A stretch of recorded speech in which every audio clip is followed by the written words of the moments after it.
तो मेरे प्रिय भाई बहनों, हम जानते हैं कि यूपी में अभी हाल ही फिलहाल में 1-2 दिन पहले इस तरीके से कानून बनाया गया है। हालांकि वो कानून 2021 में था, लेकिन उस कानून के खिलाफ हम लोग इस तरीके से राज्यपाल उत्तर प्रदेश आनंदीबाई पटेल को, राज्यपाल को हम एक संदेश, एक चिट्ठी, प्रार्थना पत्र, रिक्वेस्ट लिख रहे हैं कि इस पर हस्ताक्षर न करें, इस कानून को वापस लें और ये सरकार कानून को वापस भी लेगी।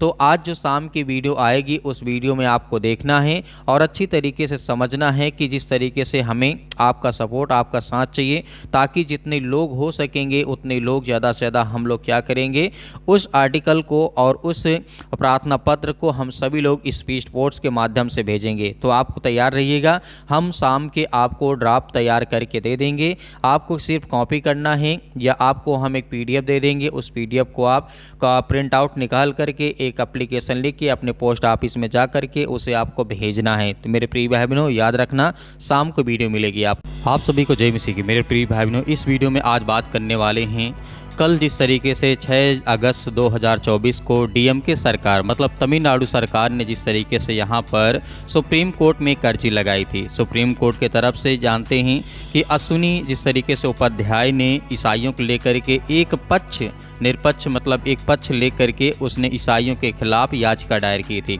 बात कर रहे हैं कि सुप्रीम कोर्ट से ईसाइयों के लिए बड़ी खुशखबरी है, ये मसीह भाई बहनों के लिए, क्योंकि ये केस था जो सुप्रीम कोर्ट से इस तरीके से DMK सरकार, तमिलनाडु सरकार ने जीत लिया है।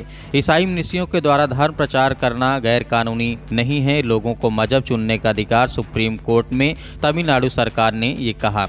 जबरन धर्मांतरण का आरोप लगाते हुए दायर एक याचिका में राज्य सरकार के दायर एक हलफनामे में कहा गया कि लोग जिस धर्म का पालन करना चाहें उसको चुनने के लिए वो स्वतंत्र हैं, वो आज़ाद हैं। तमिलनाडु सरकार ईसाई मनुष्यों के साथ धर्म प्रचार करने में कुछ भी गैर कानूनी नहीं है, जब तक कि वे ऐसा करने के लिए गैर कानूनी तरीकों का इस्तेमाल ना करें। जिस तरीके से यहाँ पे बताएं कि नई दिल्ली में सुप्रीम कोर्ट में सुनवाई के दौरान तमिलनाडु सरकार ने सुप्रीम कोर्ट को बताया कि बीते कई सालों के दौरान राज्य में जबरन धर्मांतरण की कोई घटना हमारे सामने नहीं आई है।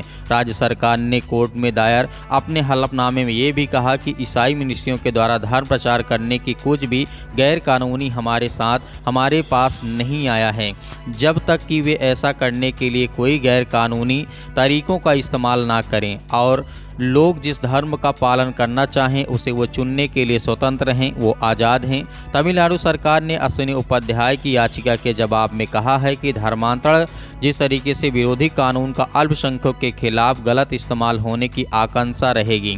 तमिलनाडु सरकार ने ये भी कहा है कि पिछले कई सालों में दक्षिणी राज्यों में जबरन धर्मांतरण की कोई घटना हमारे सामने नहीं आई। ईसाइयों के खिलाफ एक धर्म विशेष की विचारधारा को प्रेरित किया गया है। इस याचिका में मतलब एक पक्ष को रखा गया है। तमिलनाडु सरकार ने इस याचिका के द्वारा कथित तौर पर हुए धर्मांतरण, जबरन धर्मांतरण के मामलों को CBI जांच की मांग की है। अवधि आयोग को धर्मांतर विरोधी कानून का ड्राफ्ट बनाने के लिए उसकी भी मांग की है। याचिका का विरोध किया गया है। तमिलनाडु सरकार के द्वारा DMK उपाध्याय की याचिका को तमिलनाडु सरकार ने ईसाइयों के खिलाफ एक धर्म विशेष की विचारधारा को थोपते हुए करारा जवाब दिया है।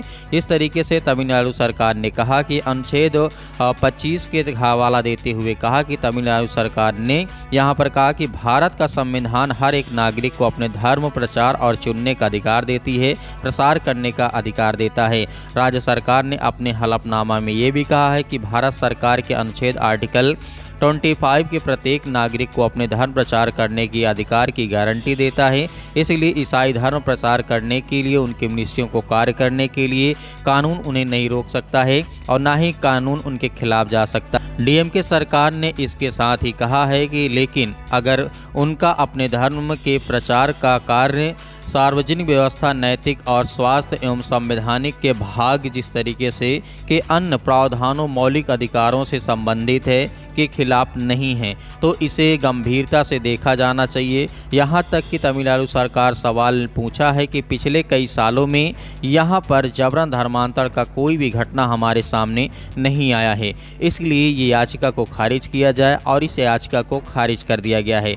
तो मेरे प्रिय भाई बहनों, हम जानते हैं कि यूपी में अभी हाल ही फिलहाल में एक दो दिन पहले जिस तरीके से कानून बनाया गया है, हालांकि वो कानून 2021 में था, लेकिन उस कानून के खिलाफ हम लोग इस तरीके से राज्यपाल उत्तर प्रदेश आनंदीबाई पटेल को, राज्यपाल को हम एक संदेश, एक चिट्ठी, प्रार्थना पत्र, रिक्वेस्ट लिख रहे हैं कि इस पर हस्ताक्षर न करें, इस कानून को वापस लें। और ये सरकार कानून को वापस भी लेगी।